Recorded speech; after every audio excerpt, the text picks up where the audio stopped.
morning, good afternoon, good evening, everybody. Welcome to another DxO webinar. I'm your host, Photo Joseph, and in the event that this is your first DxO webinar with me, let me give you a little explanation of how things work here with me. So I tend to move a little bit on the fast side, but the good news is that you will be getting a copy of this webinar in your inbox about 24 hours after this ends, so you will be able to go back and rewatch any part of it that you may have missed. If you do have any questions throughout, feel free to drop them in at any time. I will be going back and forth between doing the presentation and answering questions as we go, and as much as I can, I will try to integrate those questions, the answers to those questions, into actual demos. And towards the end, when we're wrapping up, I will endeavor to get any that I hadn't got so far. If at any time you have a question that you either don't get answered because I miss it, you don't think of it while we're doing this, you think of it later, feel free to hit me up on social media. The best way to find me is on Twitter. In fact, I'm going to hit send right now in the chat room, and you are going to get 3 links. You're going to get a link to my YouTube channel, my Twitter channel, and our Twitter handle, whatever account, and my Instagram. Go ahead and sub and follow and all those good things on all of those, and those are the best ways to reach me. Again, Twitter is probably the best, but all kinds of fun information out there. I should also just double check you all can see and hear me well. Let me take a quick look into the chat room if I can figure out where that's moved off to today. Oh, there it is. And let's just see here what's going on. Everybody can hear me and see me well, loud and clear. People are saying hello from Panama and all over the place. Sound and visual is working just fine. Awesome. Thank you, everybody. I really appreciate that. So today's session is, this one's a little bit more nebulous than past ones. Past ones have been very specific. We're taking this type of photo, we're doing this type of effect to it. We're taking these to black and white, or selective colorization, or making your sports photos pop, things like that. This one's a bit more squishy. I think it's a good word for it. It is enhancing your artistic photos. What's artistic? And specifically with Viveza. Now, Viveza is awesome, and it is one of the older tools that actually hasn't been updated in a while, so it doesn't even load as a Retina or high DPI tool. So if it looks a little bit crunchy on your screen, it looks that way on mine as well. But we are going to take a look at what it can do, and I'm also going to include how to integrate that with other tools, with other plugins. We're not going to only use Viveza, but every photo that I work with, I will start in Viveza. And I say this one's a bit kind of squishy and nebulous because what's an artistic photo? Who decides it's artistic? When I was first looking at this, and I'm going, I don't know what photos to use. And so I ended up choosing photos from my collection that are maybe a little bit more abstract in some cases. I don't consider myself a fine art photographer, so it's a little bit maybe harder for me to say this is an artistic photo. But I just try to do good photography. So anyway, so what I've chosen is a few that are, again, perhaps a little bit more abstract, a little bit more nebulous, but it doesn't really matter. At the end of the day, what matters here is the tools and learning how to use the tools. So that's my little spiel on that. We are going to be working primarily, actually I think entirely out of Photoshop today as the host. As I have pointed out before, and I'll point out again, what you use as a host is largely irrelevant to everything that we're doing today, because we are focusing on what you can do in the plugins in the Nik collection, not in the host itself. You can use Photoshop or Lightroom Classic if you are an Adobe subscriber. You can use Lightroom CC as well, although you don't have the smart object integration. And of course, you can use DxO's own, good grief, my brain has Photolab. There we go. Wow, it's just one of those mornings apparently. You can use DxO's own Photolab, which is included with the Nik collection, which allows you to operate using no other products at all, just the Nik collection and the Photolab that it comes with. The reason that that's important is because the Nik collection do operate as plugins. You can actually use them as standalone apps by simply dragging and dropping an image onto that app. If you look in the apps folder, you can just drag it onto there. But the Nik collection is not a raw decoder. So if you're shooting raw, as I'm sure everybody is, you do need to first convert it to something else. So it's really best to use a raw decoder app such as Photolab or Photoshop or Lightroom or Capture One or whatever you have, and then do your base raw processing there, and then send it off to the plugin. So that is that. So today we're going to be working mostly out of Photoshop. And one of the reasons I really like working out of Photoshop for this is the smart objects. And you're going to see some of that come into play today, how using smart objects and therefore smart filters gives me the ultimate flexibility. So there are a couple things you'll see here today that are unique to Photoshop, but as far as what we do in the filters, it doesn't matter what you're using. Let me take a quick look over at the questions, see if there's anything there I need to hit before I jump in, and we will be going. Ethereal, Jane said. There you go, Jane. That's a good word to describe it. Ethereal. And Richard's asking, please demonstrate the mask used by control points. So we will be talking about control points, definitely. You're asking how it differs from a luminosity mask. When I get to control points, I'll explain how they are. Since you know luminosity masks, you will understand the difference. I'll try to remember to kind of point out a little bit more differences as we get in there. All right, let's get this thing going, shall we? Again, in Photoshop, I'm going to start with this photo here. It's artistic, right? I don't know, girl blowing a bubble and the bubble's in focus and she's not. I kind of like it. So I'm going to start, as I always do, by hitting the auto button in the raw decoder.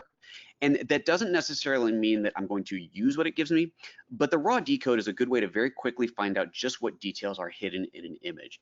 Because if you have stuff in a raw image that's under or overexposed, the auto button is going to pull them all into range. And you may decide that you don't want that in case, and in fact, I think we're going to look at a photo later where we will see something we don't like. But if, you know, just in case I don't get to that, I'm going to show that to you first.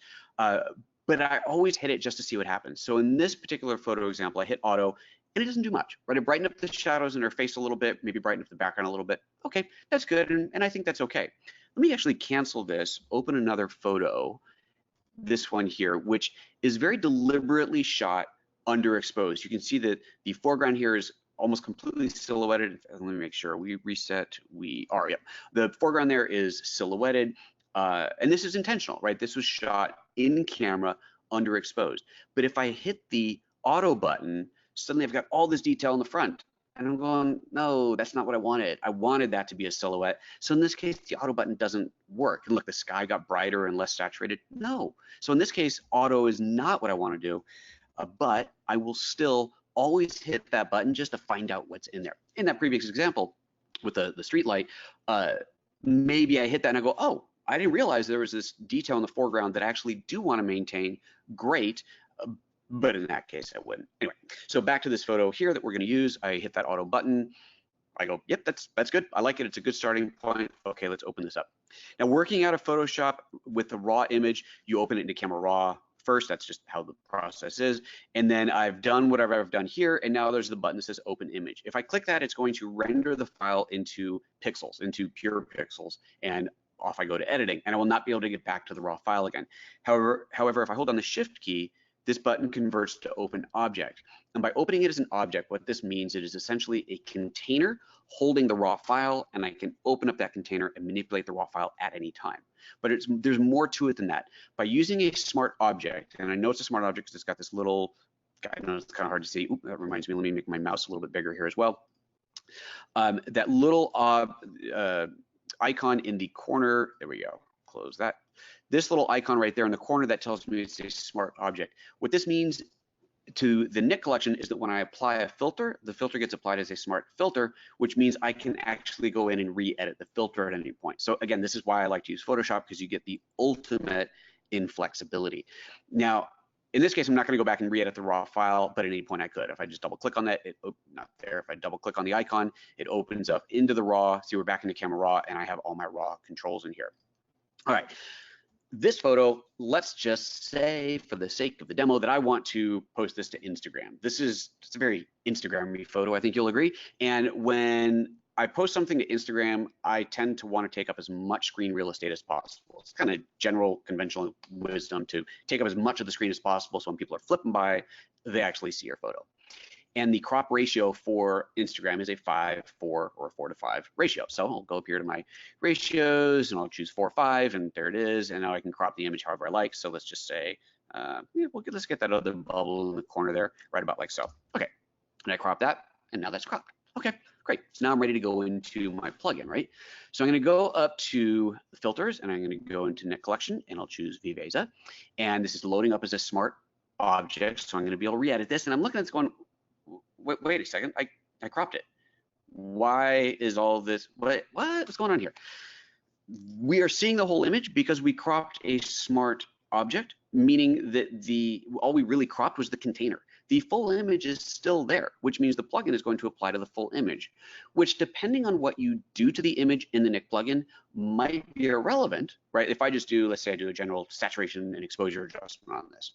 If it's cropped or not, doesn't matter.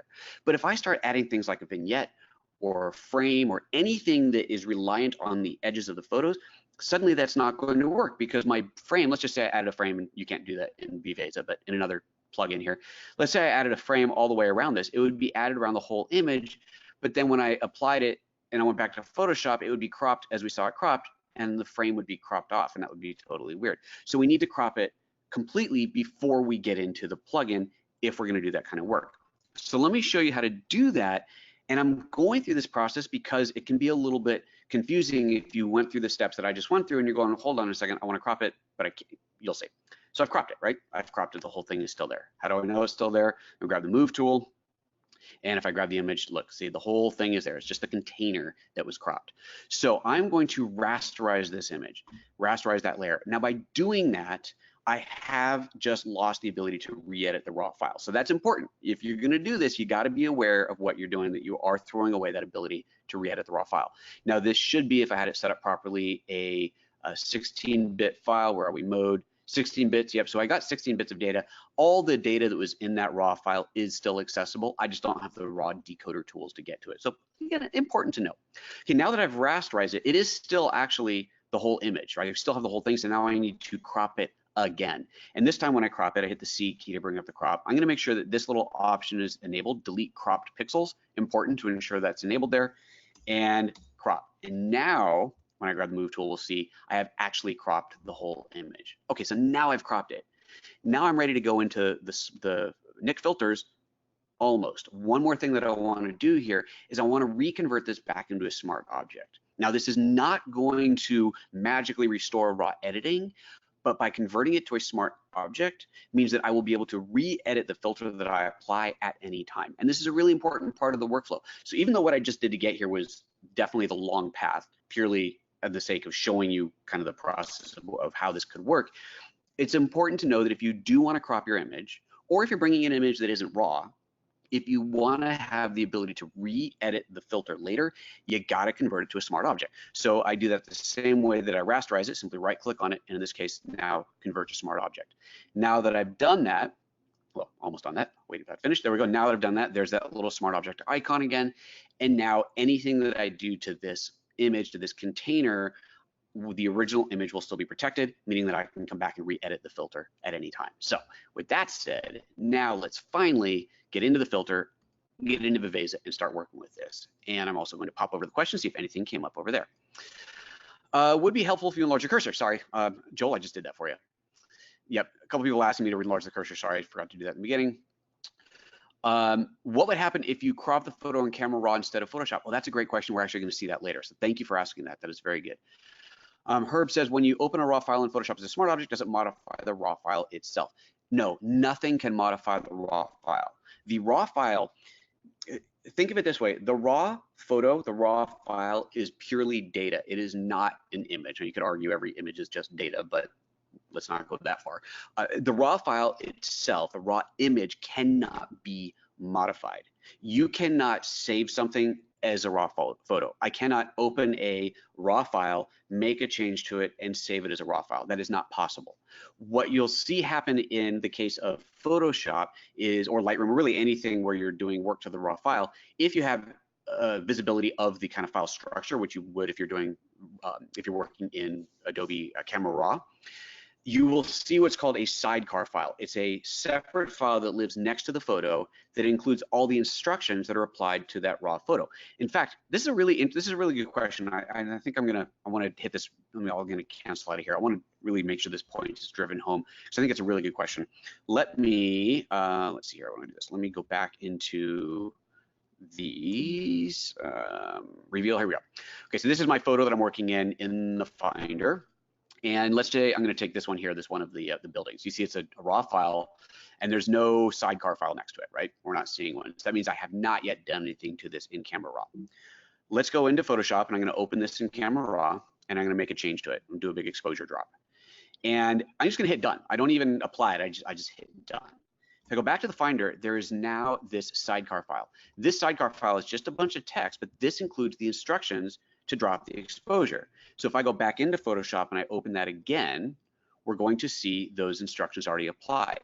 However, let me cancel this, go back to the Finder and delete that XMP file, back to Photoshop, open that picture, that same picture again, and we are back to the original source. The instructions to darken it have been deleted. The raw file is always untouched. So, a little bit of a sidebar there, but hopefully that was helpful to you who asked the question and to others as well.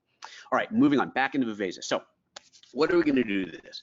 I think the first thing I wanna do is darken her skin a little bit. The highlight on here, the part of her skin that's in the sun is so bright that your eye's not really drawn to the bubble immediately. So that's what I'm going to start with.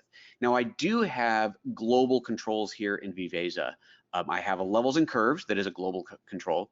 And I have global controls here. You see it says global. I have brightness, contrast, saturation, structure, shadow, warmth, red, green, blue, and hue adjustments, and a color tint as well. So all of these as global adjustments.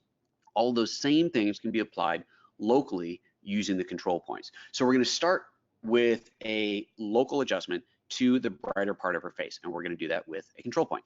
Now the interface here is a little bit interesting in that it changes as you move around the tool. It's really important to know if you're using the Nik Collection that these tools, each Nik plugin, each Nik filter, if you will, was developed one after the other after the other. These weren't all developed at the same time and released at once. The history of these tools goes back almost 20 years. And as a new tool was developed, there were new paradigms that were introduced to it, new ways of working. And so what it means is, unfortunately, the entire collection doesn't necessarily work the same way. Sometimes one tool works a bit differently than another, and so you do have to kind of learn each one a little bit individually to a degree. It's easy enough to do, but it's just an important thing to understand about it. In this case, the way that Viveza works is you have, as I pointed out, global adjustments. So I could, let's say, take the brightness of the whole image up or down here, and you can see that's being applied everywhere. Or if I want to do a local adjustment, I grab a let me resize my window a little bit so I can see my controls. There we go. If I do a local adjustment, I do that by adding a control point, clicking somewhere on the image, and now I have all those same controls here, the brightness, contrast, saturation, and so on. But you'll see they're also repeated over here. This is unusual that you see them all repeated over here. If I take brightness here, you'll see that it's adjusting the slider not only here, but also down here. And you'll notice that here it says selective. That's one of your indicators. It's selective. If I click anywhere on the interface to deselect the control point, this changes back to global. So it can be a little bit confusing as you're going back and forth if you're not aware of it, but that is effectively what it is. And the only difference here between these two little boxes is fewer or more controls. Do you want fewer controls? Do you want more controls? I'm just going to leave it on more. Okay, so I've added this control point to the bright part of her face, and I've adjusted the brightness of that. So I brought it up, but let's say what I wanted to do is bring it down a little bit. Well, what is actually happening here? What is this mask? And for our viewer who asked about the masks earlier, here's how these masks, these control point masks, are created. Every time you drop a control point, a new mask is built, is generated in real time without any kind of brushing or gradients or anything else. The mask is generated in real time based off of the chrominance and the luminance of the pixels that you clicked on. What that means is the color values and the brightness of the pixels that you clicked on. So when I click on her bright face here, her face has obviously it's not exactly the same hue everywhere, but it is a relatively same hue across her face and a relatively same brightness, luminance level across her face, especially when you compare the bright part of her face to the dark part of her face, the part that's in the sun versus the shadow. The mask is built around that bright part of her face. Now, it's not going to be a hard edge mask as if you went in there with a pen tool. It is a very, very gradual and very precise mask, again, based off of those chrominance and luminance values. And for my friend who asked about the luminosity mask, it is similar to a luminosity mask in everything that I just explained. However, luminosity masks are more about just the luminance, not luminance and chrominance, and so this is a kind of a hybrid of that and something else. So it's a really interesting way of doing it. Now you can go in here and view your mask by, so here's the control point list. There's the one that I just created. I only have one. If I click on this little checkbox here, it shows me the mask that's been created. And so now as I drag this around, I can see what part of the image is going to be affected. And what's really interesting about this particular photo is look at the line around her face, that border around her face as it transitions from highlight to shadow. In fact, let me just delete that mask real quick. As it transitions from highlight to shadow, I'll zoom into this a little bit, you see there is a range where we have kind of a very similar value up to here, and then suddenly there's this transition line to here. So it's that fall off curvature of light between the edge of her hat, the rim of her hat that's causing the shadow. And what this means is we have to be actually a bit careful, because when I create the control point, just drop the control point there. Let's view that control point as a mask again. Depending on where I position it, I could end up with this hard line that is going to be affected. So if I, with the mask creator right there, was to go in and take the brightness down, we could end up, and I'm going to overdo it here on purpose here, but you end up with this weird line happening in there. Now let's just say, for the sake of the demo, that this effect, this level of brightness adjustment is what I wanted. Clearly, though, I can't have that funky line in there. That's not okay.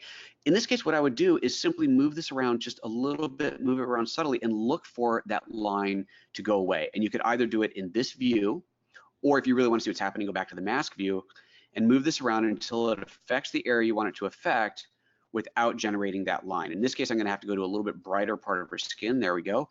And now we're not getting that line as much. There we almost got it. Just got to find just the right spot. There we go. And see, now we don't have that hard line. It's the transition, just like the actual transition of the image. So it's a much cleaner path. Now we are still getting a line here, so we may have to compensate for that as well. And we can do that with multiple control points. But the point here is simply that you sometimes have to be very careful about the mask and where you drop it to ensure that you aren't getting some weird artifacts because of the inherent values of the photo that you're adding it to. All right, so I've added this there. Now I brought the brightness way down, so that's not good. Let's bring it, I just want to bring it down a little bit. Let's say right about like so. Let me zoom back out of this thing so you can see the whole picture. And good. Okay, so I've darkened her face there a little bit. And if we are, I'm actually kind of seeing a little bit more of a line in there that I want to. I think what I'll do is add another control point right onto the line itself and kind of split the difference, make that a little bit less bright. And there we go, look at that. We've cleaned that up by adding a second mask just on the line area and darkening it not as much as the original one. So I'm kind of have this graduated, is that right? Graduated change from no effect to the full effect. That has actually worked out quite well in this case. So, all right, cool. So we're good with that. I'm going to leave that as it is. I want to draw a little bit more attention to the bubble. So I'm going to add another control point to the bubble. And this is going to be tough because the bubble itself doesn't really have unique color or luminance to it. It's really a shape. And so I'm going to have to go into my mask view and figure out what part of that bubble I want to select. And maybe we'll make this selection area a little bit smaller as well, and find a spot of it to highlight. So what I'm going to do is try and get kind of the edges of the bubble, and you can see kind of some of those details in there, and then raise up the structure and maybe the brightness of those and see if it makes that bubble stand out a little bit more. So let's see here. Let's try bringing up the brightness a little bit. Actually, let's try a little contrast as well. Maybe a little bit of structure. That's where I really wanted to go. Yeah, there we go. The structure is really kind of enhancing those edges there, and it's subtle, right? This is very, very subtle. But let's do a side-by-side before and after, and you can see that bubble is just popping out a little bit more. That face is a little bit darker in there. I think we could also do a overall darkening and brighten up just the bubble itself. And to do that, I'm not going to rely, I am going to still use a control point, but I'm not going to be trying to rely on getting a particular part of the bubble. I'm actually going to try and get as much of that area as I can to brighten it up and darken the whole image behind it. Now you can't, when you create a control point, you can't tell it to affect the inverse of the control point. So I don't have a way to say drop a control point on the bubble and affect everything outside of it. I can only affect what's inside of it. So what I'll do is darken the entire image, and I could do that using my curves in here, or I could use the global sliders at the top. I'm going to do it though by dropping the whole curves down and then adding a control point and dropping it over the bubble, but kind of on her face area, because it's really her skin tone that we're seeing through the bubble, and brighten that up a little bit.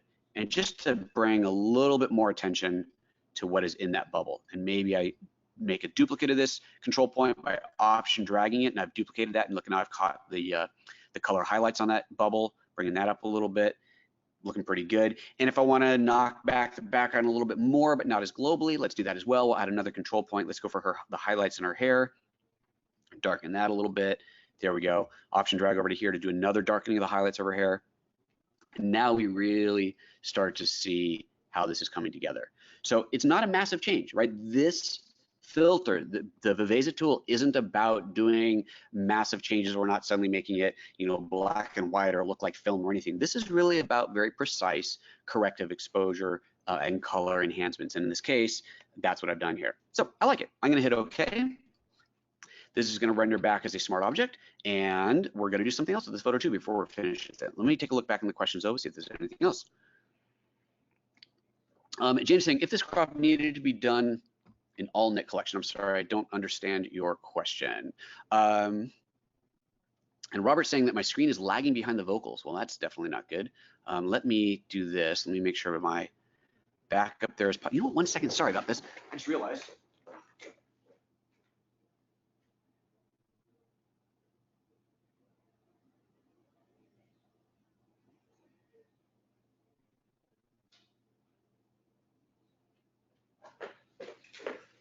Sorry about that. When I came in this morning, I forgot to pause the backup on another system, which definitely would be hogging bandwidth and could have caused some lagging there. So hopefully that'll free up and catch up in just a moment there. My apologies for that, folks. Okay, anything else? Can you duplicate a control point and leave it in the exact same position to double the effect? Yes, there's no duplicate command specifically. You would just option drag it, but you would option drag it and just put it back where it was. Now that I've said that, let me just double check. I'm pretty sure that you can't just simply duplicate it. So, incidentally, what I've just done here, now somebody's walking in my door. Hey, sorry guys, that kind of a morning. I'm doing it. Appreciate it. That kind of a morning, FedEx has shown up. Okay. Back in Photoshop here, smart object, smart filter, that means I can double click on that filter and it brings me back into Viveza. And look at this, we are here with all my control points. Okay, so we wanted to see about duplicating. Yeah, I can't just right click and duplicate. It's funny, sometimes you use a tool a bunch and someone asks you something simple and you're like, I don't think it works that way. But if I wanted to duplicate this to double up the effect, I would hold down the option key. So you see the cursor's changed to the little plus guy, and then drag that. So now I got a second one, and then I would just position it right back where it was. That's how I would go about doing that. I don't know that there would be much of a benefit to doing that, to be honest. I think unless, well, I guess if you had already cranked, let's say, the brightness all the way up and you needed more, then okay, that would be a reason to do it. But yeah, otherwise, for the most part, you shouldn't need to. If you're duplicating it, it would be to apply it in a different area. All right, let's cancel out of there and we grab one more question, then we'll move on. People saying there's a lot of lag. Hopefully that is solved now. The lag, yay, already better. People are saying good. Sorry about that, folks. David is asking, does the sequence of the sliders, brightness, contrast, saturation, structure, imply a preferred workflow, adjust brightness first, then contrast, etc.? Excellent question. No, it does not. Okay, so this is an important thing to understand about the workflow of certain tools. And again, this gets into that some tools work differently than others. In the situation of anything that has control points with multiple sliders on it, it doesn't matter what order you do them in. The end result is it's called a concatenated result, where basically the sum of everything is what the output is. So if you were to, let's say, brighten the image plus 15 and then darken the image minus 15, you would end up with 0. You wouldn't end up with an image that had been brightened and then darkened, which would not look as good, right? If you took an image and you brighten it and you hit save, whatever, and then you darken it, you save again, that result is not where you started from. You have just brightened and darkened pixels. When you're adjusting anything in the control points, it doesn't matter what order you do them in. It is purely, they're in an order of just, I guess, logic in the sense of things are grouped together, but that doesn't mean that you need to go in that order. You can go in any order you want and adjust as needed. That changes when you get into a tool like Color Efex Pro, which actually, let's just go there next. We'll go into Color Efex Pro, where the order does make a big difference, not of the sliders, but the order of the effects. So I'm going to take the same image with Viveza already applied to it and take this into Color Efex Pro. Now in Color Efex Pro, the way this tool works is you have a series of effects or filters. Here they're called filters, filter library, and they are added over here on the right, and you can order them however you want. So in this case, this is actually perfect. Black and white is already up on here. So black and white conversion, if I turn that off, we'll see the original. In Color Efex Pro, as I add another filter, let's go to all, as I click on a filter, it replaces the filter that is currently selected. So black and white just became colorized. I click on film effect vintage, it's now there. Click on, low key, and now that's there. If I want to add another filter, I click on add filter, and then I go in and I add another one. So now I've got low key and detail extractor, and then I click on add filter and I add a graduated color to it. So I can add all these filters to it. The order of these filters absolutely matters. The order that you play with the settings inside of that filter are just like the control points, totally irrelevant. You can adjust these back and forth, slide it up and down, all you want, doesn't matter what order you go in, doesn't matter. But the order of the filters themselves is a big difference. And here's the best way that I can show this to you is, let me clear all of these out. I will add a color, let's see here, color stylizer, color stylizer. So we've just added this kind of sepia-ish effect to the picture. And let's see, I want to make this really obvious that it's got that sepia on there. There we go. Okay, so kind of add the sepia effect to it. And then I'll add black and white on top of that. So I add filter and I go for a black and white conversion. The image is now black and white because I took an image that had been turned sepia with that color stylizer, and then I took that and made that black and white. If I, however, go in here and I take this black and white and I move it before the color stylizer, now it was turned into black and white, and then it had the color added to it. So in this situation, the order matters very, very much so. It is a pass through. The image is going from top to bottom. It basically cascades down through the filters. So in this situation, the order of the filters matters very much. In the situation of the individual sliders, it doesn't matter what order you do them in. You will encounter filters like Analog Efex Pro, where it would appear to matter because you have a stack of filters here on the right, except that you can't reorder them. So that is designed and locked into a specific workflow order. So again, every tool is a little bit different. Color Efex Pro is by far the most flexible tool in the collection, giving you the ability to do the most things because you have so many filters to work with, and you can rearrange them in any order, and you have essentially an infinite number of possible results out of all the different adjustments, all of the different filters and all of the adjustments you have within them. So that said, let's move on from this photo. I'm bored with this picture now. Let's move on to something else. All right, we close this and let me see which photo. I almost forgot which one was next. Ah, yes. Can we do this? Ah, sure, we'll do this one. I almost skipped this one, but we'll do it. Okay, so this is a close-up of a door knocker on a brass or copper, whatever that is, copper, right? Wall or door or something. Cool, right? Okay, neat texture, neat color in there. Definitely a little bit on the flat side. We look at the histogram in here in the raw and we can see it's quite flat. So again, I'll hit that auto button. Nice, that expands it out quite well. Actually, I did a pretty good job right there on its own. I think we're good there. Good, I'm gonna leave it like that. Open object. So again, hold down Shift key to go into open object, and let's take this into Viveza. So this time in Viveza, I'm going to start with a global correction. Let's get rid of the before and after. And I'm going to start with a global structure adjustment. Structure is something that I think a lot of people are familiar with.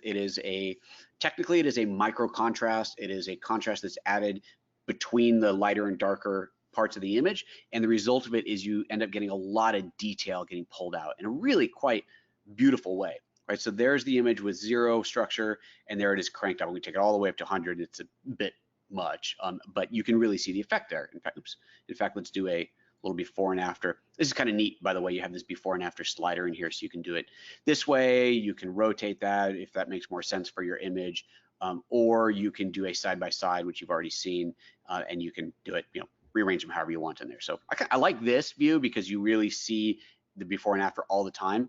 But honestly, I'm usually just in this view, and if I want to see the preview, the before, I would just turn off the preview, and that's another way to do it as well. It's just up to you, whatever you like. Okay, so this structure is a bit strong, so let's dial that back a little bit. In this case, let's say I want to enhance the reds. Right, the bluish green tones are beautiful in there. The original copper behind it, is it copper or brass? Somebody tell me in the comments, please. The original reds behind it are a little bit muted. I want to amp those up a little bit. So I am going to grab a control point, click on an area that's got a bunch of that red on it, and just crank up the saturation on that. And we can see right away that it is doing a nice job of bringing up the reds. It is hitting the blues a bit. So let's take a look at the mask and see exactly what's being affected. So here we have it. You can see that red is primarily affected, but there's a little bit in the handle being got, a little bit of this blue background being caught as well. And so I can move this around to maybe try and find an area that is a little bit more isolating. So let's just try that a little bit. And that's, pretty good. We're still not, it's not like a pure isolation, but it's pretty good. Back out of there. And we can see that the saturation is definitely enhanced on the red, but it is, again, it is also enhancing the blue a little bit. And it makes sense, right? I mean, there's, like, if you look in the blue here, it is a blue over that original red, so it is kind of showing through a little bit, but I want to protect it. I don't want that to get enhanced. So I'm going to grab another control point. I'm going to drop it right on that blue, and I'm not going to change anything. But did you notice when I dropped it on there that the blue went back to the way it was? Let me do that again. I'll delete that. There's the affected colors. Let's just take the saturation down to normal, back way up again. And then I'm going to take that other control point, and as soon as I click on here, boom, it protects that area. And now that area does not have that added saturation. And if there's still some seeping through, I could even go in there and reverse the saturation. Let's dial it back down again. And in this case, remember I was talking earlier about how the overall effect is concatenated. That's what's happening here. If I do a brightness up, or in this case, saturation up and saturation back down, I'm not desaturating an oversaturated image. I'm returning it back to zero saturation, or wherever you put it. So very, very powerful tools in that sense. All right, let me do the same thing over to this part of the wall, the door, whatever here. I'm just going to option drag this control point over there and drop it onto there. Looking pretty good. Let's make that a little bigger. Let's go ahead and reveal that control point. And we can see here, oh, we're getting a lot of spillover onto here. So I don't want that spill. So let's add another control point. There we go. And start to protect the area here. And let's hide the mask on that. There we go. Hide that mask so we're only looking at the effect of this area here. And we can expand that to make it a little bit bigger. There we go. Now we're really getting just that area there. In fact, let's take this other protective one, drag that over. And remember, I'm seeing what I'm seeing because of the masks that are on or off in here. The only mask that I'm looking at is control point 3, this one here. That's the one that I am using to saturate the reds. The others are just there to protect the other areas. So now as I turn that off and I take that saturation up or down, we see it really is affecting just that red area there. Pretty good, pretty clean in there. Okay, I like it. Hit OK, and off we go. Take another quick look at the questions and see what's there. No lag now. Excellent. Good, good, good, good. Thanks again, guys. Sorry about that. Jane Sydney says, you just talked about cropping, then rasterizing before going into Viveza, correct? Is this true for all other Nik collections, silver effects, etc.? Yes, because remember, the Nik filter is not processing the raw file. And if it was, then you wouldn't be able to do the crop and vignetting around the crop. So you need to send just the pixels. But because we're working with a smart object, we're technically sending just the container. The container is in that shape, and whatever we drop into that container affects the image underneath it. So, so yes, you do, if you wanted to crop and add a border around something or a vignetting or something that is reliant on the actual shape aspect ratio of that container, then yeah, you're gonna have to crop it before you go into there. Super important to do. Gary says there is a duplicate button. You're right, there is a duplicate button in there. Now that you've said that, if I select it, let's see here. Is there a duplicate in this one? Oh yeah, there we go, duplicate. It doesn't duplicate it in the same position though. Did you see that? It offset it a little bit. So personally, I would rather just option drag it. But thank you. See, you don't use a button and you like forget that it even exists. Okay, so that's what I want to do that one. I like it. I mean, that's good enough, right? That's a cool image. All right, next. Let's move on. Next one. Next one's going to be a bit more advanced. Let's see here. Let's grab this picture here. Okay, so what we've got here is a very silhouette-y type image, sunbeam coming through a little hole in the wall, hitting her in the eye. We're getting a little bit of this sunbeam streaking past her face, and that is what I want to focus on. That is an area that I really want to enhance because that is like, I think it's just beautiful there. I want to pull that out, really isolate it against her face, make that a little bit more enhanced. So let's hit the auto button here, see what happens. I already know it's not going to be anything good. Hit auto and way too much detail. I don't want all this. So I'm going to just revert that. Let's go back to default on there. And I honestly, I don't think there's anything I'm going to do to this image. Maybe take the blacks down a little bit, make it even darker, maybe tiny bit. It's fine. Let's open that up as an object. Okay. Let's take this into Viveza. So again, the main thing I want to do here is I want to take that sunbeam just crossing her face and pump it up a bit. So let's grab a control point, drop it onto the sunbeam part of her image, of her face, take a look at the mask and see what we've got. The whole picture, the whole face. Like, this is not isolating it at all, is it? Well, that means that we are not going to be able to enhance the sunbeam based off of a mask on the sunbeam, but we're still going to be able to do this. Let me show you. All right, let's hide that mask. First things first, I'm just going to brighten this up a little bit. So I've dropped it onto that sunbeam, so we're brightening that area. And because as we're brightening it, we are seeing a little bit more separation, but we've also brightened the outside of her face, which I don't want. That's okay. All right, brighten that up a little bit. Let's find just the right spot. Let's call it, we'll call it there. Now let's add another control point.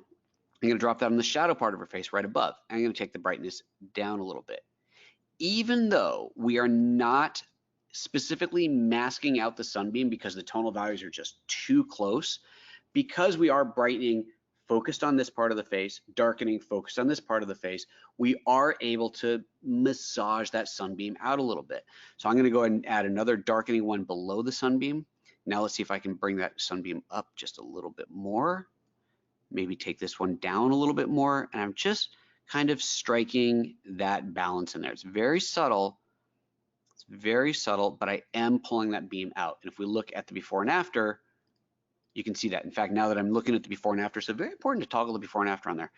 I'm seeing a little bit, let me do that again. I'm seeing a little bit of a spot. Like, you don't really see the spot effect on her face until I toggle it. And then you go, oh, yeah, it does have a little bit of a spot to it. Okay, well, then let's do another one. Let's option drag this out to make another one of these. And so it is still kind of a spot, but it's going to be a much, it's a second spot that we're just kind of overlap with the first one. In fact, we could probably make this a little bit smaller too. There we go. We're starting to see it, and we're starting to get that sunbeam out a little bit more. Let's toggle that on and off. I dig it.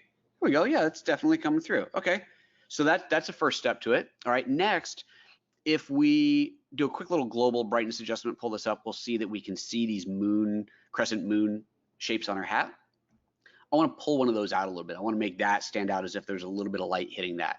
Okay, let's put the global brightness back down to 0, add a control point. Where did it go? Let me brighten up the whole thing because I've now lost that. There it is. I'm going to position this, this control point right on the moon. Let's make that a little bit smaller in there. Take my global brightness back down, and now take the control point on that moon and brighten it up a little bit. And it's going to be just like what we were doing earlier. We're going to have to add another one to the background there to protect a little bit. We have a little bit more separation than we did before here, than we did over here.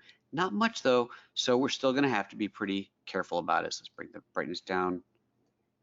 Actually, when we need to bring it down, we can just use it as a protection point. There we go. That's good. So we can see it, right? It's barely there, but we're seeing it. So we're seeing the sunbeam on her face, and we're seeing the sunbeam, or we're seeing the moon itself a little bit more. Okay, I'm down for that. Great. Okay, I'm gonna go ahead and hit okay on this. So now I've done the work on the sunbeam, done the work on the crescent moon, and I'm thinking, okay, this is cool and all, but I actually want to crop this. I want to make this kind of a cinematic look. I want to do like a full-on 16:9 or maybe even a wider aspect ratio. Okay, cool. So let's go ahead and crop that. Bring up the crop tool, and let's change this to let's do like a 2.4 to 1, like full-on cinematic 2.4 to 1 aspect ratio. There we go. And we're gonna crop it. Let's do right about like so. Excellent. So I hit OK, and hit OK, and you're going to see the filter get reapplied. You're going to see it render out again. Well, I guess it just happened quickly. And we're still getting the same effect. Nothing is changing here, and that's good. Okay, so we're good here. But remember, we still have the full image in here. So this effect, this Viveza effect that we've applied, still lines up with everything in here. What if I then want to add a vignette to this? I want to, in fact, you know what I'm gonna do next? I'm gonna take it black and white and add a frame. Let's go full on picture frame on it. Okay, that might be a bit much, but whatever. We're gonna do something that is going to be reliant on this aspect ratio, which, as I showed you before, in fact, let me just to really drive this point home, let me take this without doing anything else into Efex Pro, and I'll add a border to it And then just in case you're not clear what I'm saying the problem is, you're gonna see it right now. Let's just go in here, and we're not gonna do anything fancy. I'm just going to take the default black and white, but I'm going to add a, where are we? Vignette, burn edges, where's my, oh, here we go, image borders, and let's put a big white border around the whole thing. You can kind of already see what's gonna happen, can't you? I hit okay, and here we go. See, we're getting the border just on the sides here, not on the top. If I pull this down, oh look, there's the border on the top, but that's not what I wanted. That doesn't work. Okay, so let's get rid of that Silver Efex Pro filter. That is definitely not working here. So now it's rendering out with just the Viveza again. All right, so we're back to just Viveza. I want to crop this out so that I can send it to the Silver Efex Pro. Now, I could, if I wanted to make this easy, I would simply render this out. Simply go here to rasterize this layer. I'll just go ahead and do it. And that renders everything, flattens everything, and now I can recrop and send off to the plugin. But I don't want to do that because that means I'm giving up the control that I have in Viveza. So if I wanted to go back and make some changes to Viveza, I can't anymore. All right, so I'm going to hit undo, and let's approach this a different way. If I just crop the image, we already know that it's not going to actually crop it. So I have to rasterize it before I can crop it. So it's like, well, I can't do both. You can do both. This is the trick. All right, here's what I'm going to do. Here's my original smart object with the smart filter applied to it. I'm going to duplicate that, Command J. And the top one here, I'm going to get rid of that Viveza filter. Let's just get rid of that guy. Don't need it. And I'm going to hide, let's call this my original, and we're going to call the top one my cropped, even though I haven't cropped it yet, but that's what we're going to do. Okay, so the original is hidden. It's still here, right? It's still there with the Viveza applied to it. Show my cropped one. Same image, no Viveza applied to it. It is not yet cropped. That's okay. We're going to bring up the crop tool, make sure delete crop pixels is set, and apply that. And now, give it a moment to think. It has to think through the application of the filter underneath. It doesn't actually change anything, but it still has to process it. Now, it's not cropped. Why isn't it cropped? I didn't rasterize it, right? See, you got to do these things. So let's go in there. Rasterize the layer. Let's crop it again. Crop, delete crop pixels. Boom, apply. Think about that.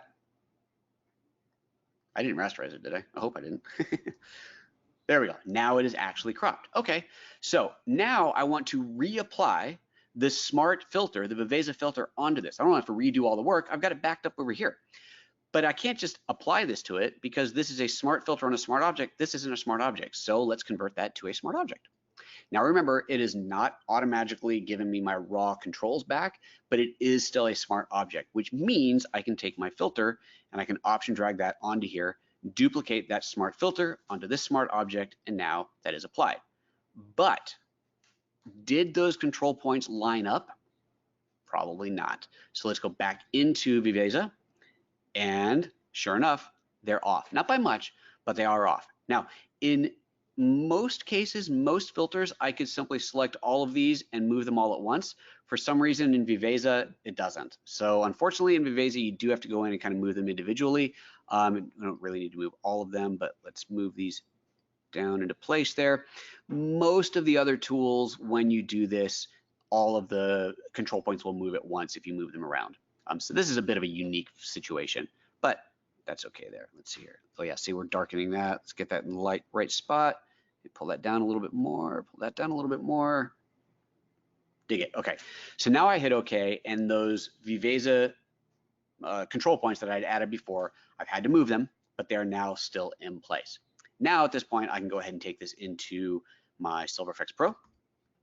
And if I wanted to do something here, like add that frame to it, it is going to add where it should be. So we'll do that. There's the picture. Let's actually try a different look. Let's go for, that's kind of cool. High structure, harsh. Look at that, really pulling that beam out. Digging that, digging that. Let's see if there's another one that might look better. Love the fact that we have these big, huge thumbnail previews over here on the left so we can see exactly what's going to happen before we apply it. Definitely got some good effects in here. That's kind of cool. A bit much. It really brought up a lot of stuff. There's that earlier one I liked better. Let's go back to high structure smooth, high structure harsh. We'll use this one. Okay, so that one, and then I will add my border to it. Different types of borders in here, or because it's kind of a cinematic look, probably wouldn't really add a border, but what I would add is a vignette. So let's go to vignette, add a lens fall off vignette, and I really darken that down, and that's going to be applied around there. But just to make it super clear that we are actually getting the border that we want, I'll go ahead and apply that, hit OK, and now we're going to get that border applied where it should be. And there you go, and there it is. So that's that process. So I'm showing you very much a convoluted workflow, but it's just kind of to show some of the flexibility when you're working this way. All right, let me see if there's any other questions we're gonna get to, and then we got 10 minutes left. Let's see if we have time to do another image. Great image quality, thank you, Jorge. Nicholas says, size of the selection point circle does what? Excellent question. Okay, so let's go back into, let's actually not do this one. Oh, too late. Let's cancel that. Let me just open up a whole new one. Makes it a little bit easier to see. We'll do this picture here. All right, so this photo. Oh, someone had asked about cropping inside of the raw image. So let's do that in here. I'm going to do two things. I'm going to straighten that image, and actually we'll just straighten it. That's fine. Open that as a smart object. Because this has been rotated inside of the container. Oh, actually, ooh, maybe you're right about that. I was thinking that it didn't work because I don't usually do that, but let's try this real quick. Okay, I'm bouncing around in questions here. I'm going to apply a border to this real quick. That's actually very interesting. This might actually work, which I did not expect. Border, border, border. Hit OK. It does. Fascinating. So if I go back into the raw image, let's see what happens now if I crop this even farther. Oh, this is going to, the container is not changing size, so this is definitely going to break it. So you have to do it before you go into the container. Oh, this is very interesting. Huh, I may have to explore this a little bit more. Yeah, because now it's there, because now we've cropped past it. Huh, super interesting. Okay, sorry, total deviation of where we were supposed to be going. Let's undo all that and back into that image, and someone asked about the size of the control point. Okay, open this up. I'm going to apply let's go into, we just use Viveza, and add a control point to his face here and change the brightness down a whole bunch. The size of this circle is a general area of influence. It is not like a radial gradient, where in a radial gradient, the beginning is on at 100%, the outer edge of the circle is off at 100%, and it is an even spread from 0 to 100 out to the edge. It is not like that. If I look at the mask in here, it's the easiest way to see what's happening. If I look at the mask, come back here, there we go. You can see that the mask does extend beyond the edge of that circle. So it's not a hard line, but pretty much the main focus of the mask building is happening inside of that circle, and it falls off quickly after that. It is not a hard edge line, but that does control the range of influence of that effect. So if I wanted to have, hitting just the side of his cheek here, I would have to make that pretty small just to do that.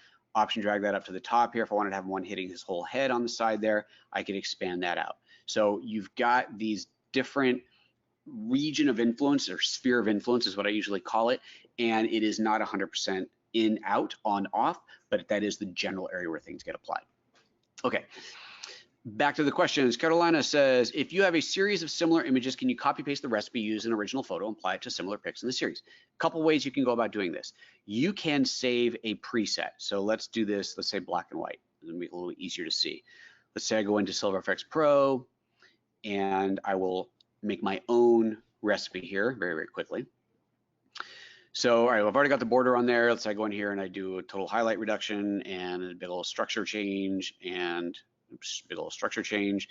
And great, okay, let's say that's my effect. I've worked hard, that's my effect. If I go down to custom here, these are custom presets. I click on the plus and I can call this, I think your name was Carolina, Carolina's preset. Okay, there we go. Save that, apply that. Now I can open up any other image and apply that same preset to it. So I go in, open, let's take this one here, open this, open that as an object, and I can reapply that same filter. Efex Pro, I think it'll load the last one without even having to do anything. Let's double check. That might actually be dependent on the tool as well. Yeah, this one didn't. Click on Carolina's preset, and there it is, that's now applied, hit OK. So that's how you would do it, kind of one image at a time. What you can also do is batch this. And the way you batch it is by recording an action. So let me close all of these. We open up this first image again, or whatever, that image. And then I go to actions, which are, that's my history. Oh, they're there. There's the actions. And I create a new action. And we're going to call this Carolina. I hope your name is Carolina. Carolina's action. And I start recording. Now I've got this image already selected. I'm going to apply, go to Efex Pro. I don't have to apply the preset at this point. I could just do whatever I want to do. So I'm going to use a preset because I already built it, but I don't have to. I could just do it all by hand. Hit OK. And stop recording that. Now I've got an action that has been saved. I'm going to go ahead and close this and not even save it. Go to the File menu, Automate, Batch, set default action. There it is, Carolina's action. Choose a source. In this case, let's go ahead and we'll create a new folder, batch test, and I'm going to put these 3 photos into it. Okay, back to Photoshop and choose the source is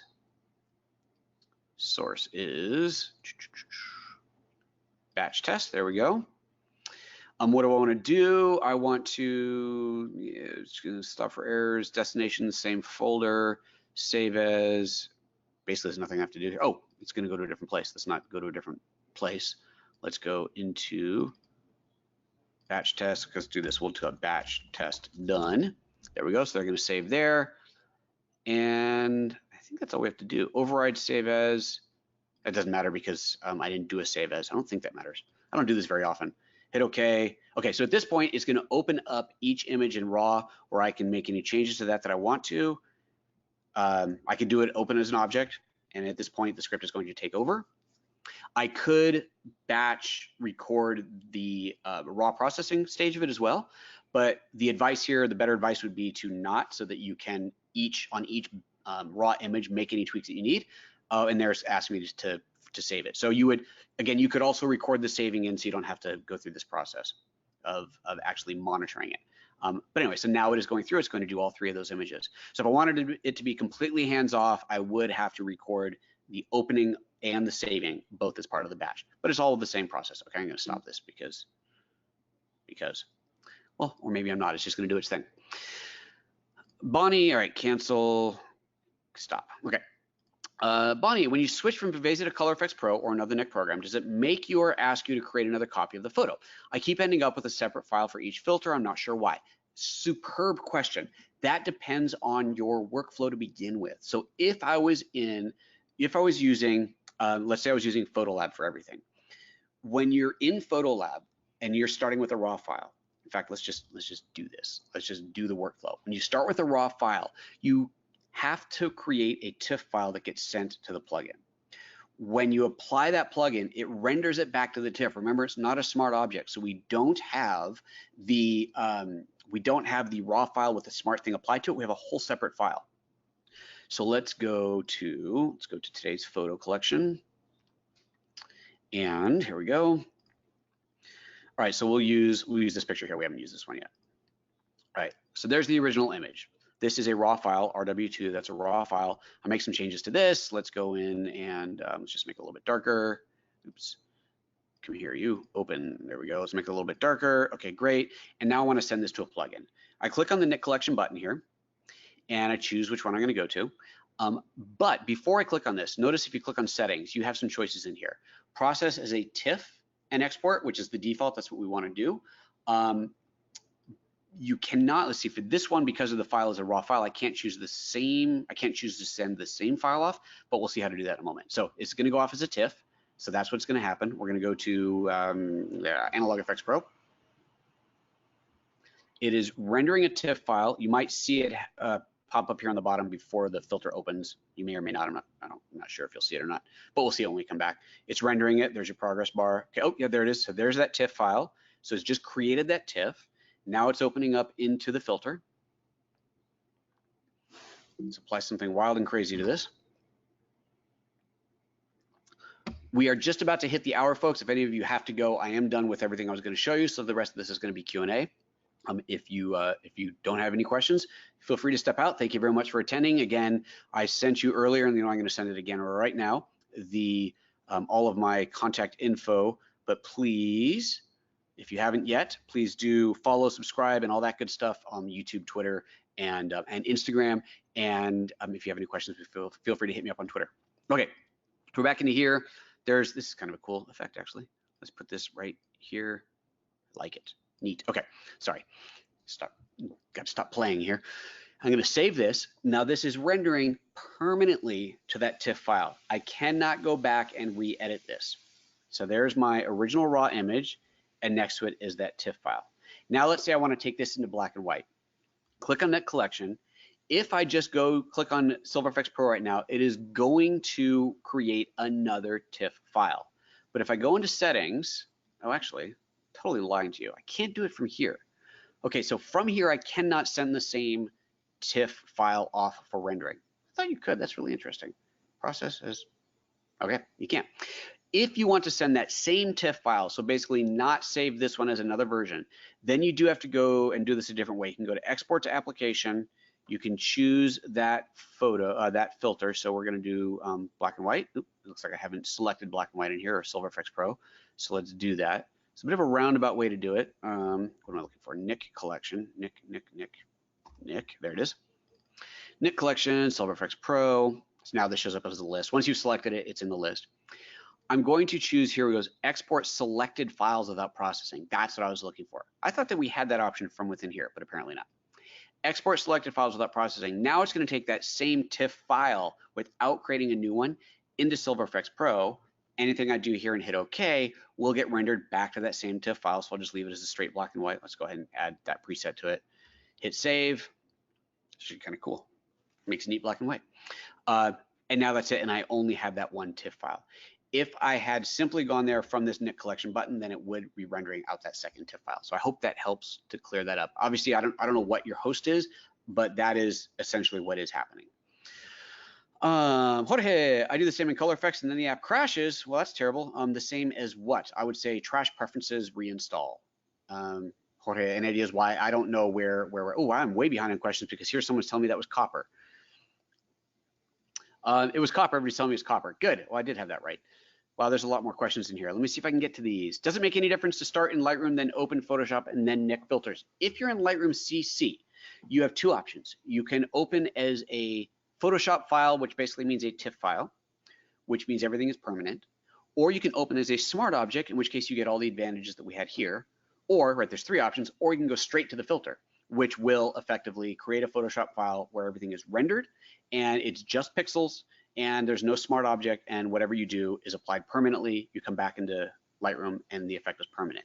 So if you want the flexibility of the smart object, the flexibility of being able to re-edit the photo, you have to go through Photoshop and convert to smart object. It's the only way. Otherwise, every effect is permanent. Louise saying, can't you isolate better by changing the size of the control point? Yes, I think you saw that. Somebody else is still getting lag. Sorry about that. Things are out of my control. What is group and ungroup? Group and ungroup allows you to group multiple control points together. So any slider you adjust on one of them affects all of them. And then you can ungroup if you change your mind later. Ray Nichols says, brass is a hard combination of several metals. Copper is a single soft element. There we go. The knocker is probably brass, and the sheathing on the door could be either, but probably brass. Look at that. All these different opinions. Excellent, thank you. Can you change the hue of the red, Jorge asks. Yes, there is a hue slider in there, so that is one of the controls you have, is you could absolutely rotate the hue. To reduce the spillover effect, why not reduce the size of your control point circle? As you saw later on, we can absolutely do that as well. Would you go over how to activate the mask feature? Again, how do you turn it on and off? It is that little itty bitty checkpoint. I'm just going to take this into a filter. It's a little itty bitty checkbox next to the control point in the control point list. It's tiny. It's very kind of hard to see, but it's there. So I add a control point to the sky there, and under my control point list, you'll see this little checkbox. So there's a little mask icon. That little checkbox turns that on or off. And that little mask button will actually do it for all of them at once. So if I add another control point here, this little icon now will turn all the masks on and off, or I can do individual on and off. So that's how that works. All right. Jane says, nice. Nick says it'd be nice to get rid of the booger below her nose. Well, that's just personal. Gary, pull the shadow slider down. Okay, I'm not monitoring the comments as I'm doing it. So if the question comes in or the comment comes in and I'm not seeing it immediately, it's out of context and I don't know where you were. Sorry. Steve Hamilton, would you have more control over that by adding the filter where you want it and then bring it back into Photoshop and adding a mask? Oh yes, I've done that in other shows where I absolutely, you can add, do multiple layers in Photoshop and mask between them. That wasn't part of today's presentation, but I have done that in other shows for sure. That gets really advanced, which is really fun too. Every one of these shows, I'm kind of, some places I go more basic, some are more advanced, some it's just, I've got an hour. I can't just do everything in 1 hour, but I try. Rex, what is workflow to use multiple Nik programs using Lightroom Classic? So I would say if you have Photoshop and you don't mind going into Photoshop, then that gives you the most ultimate flexibility. Otherwise, from Lightroom Classic, you can send to a plugin and bring it back again. And then just like we saw from Photolab, you can choose to either send the photo, to duplicate the photo and send it, or to send that same file. So you can have those multiple stages, or you can just keep editing the same one. You have that same choice inside of Lightroom as well. The workflow is just up to you. Do you want to be able to go back to other previous editions? If so, then duplicate and affect a fly filter to a copy of it. If you don't care about having the old one, then just keep working on the same file. And if you want that ultimate flexibility, use Smart Objects. When you turn on the mask, where do you turn on the mask? Okay, someone already answered that again. Do you have a video on batch processing? Not other than what I just showed you. I did a written tip that is on the, well, actually, I don't know if it's been published yet. Let's take a look. DxO.com blog. A lot of these blog posts on here are mine. Ooh, it doesn't look like it's been updated recently. So no, batch is not yet covered in here. I did write a blog post about batch processing. It just hasn't been published yet. So bookmark this, blog.dxo.com, and check back. Another excellent presentation. Thank you, Kent. Thank you, everybody. Thank you. Good. You are quite welcome. Last one, Jorge says, I greatly appreciate your webinars. Enjoy. You are quite welcome. You're teaching us photography, not just a mechanical way, using the Nik Collection moving sliders. Awesome. Will there be more webinars in October and November? I don't know yet. They haven't asked me to do any, but if they do, I most certainly will. But at the moment, the next one, which is next Wednesday, is my last one for a while, I do believe. I think that's right. Anyway, thanks a bunch, everybody. Appreciate it. Again, hit me up on Twitter if you got any questions after this. Otherwise, we're all set. Oh, actually, there, that showed me what is next. So Dan Hughes is doing HDR effects. I'm doing Hidden Detail Sharpener Pro, and that's it. Those are the last ones that are scheduled. So yeah, after that, we'll see what happens. All right, guys, thanks a bunch. See you later. Bye-bye.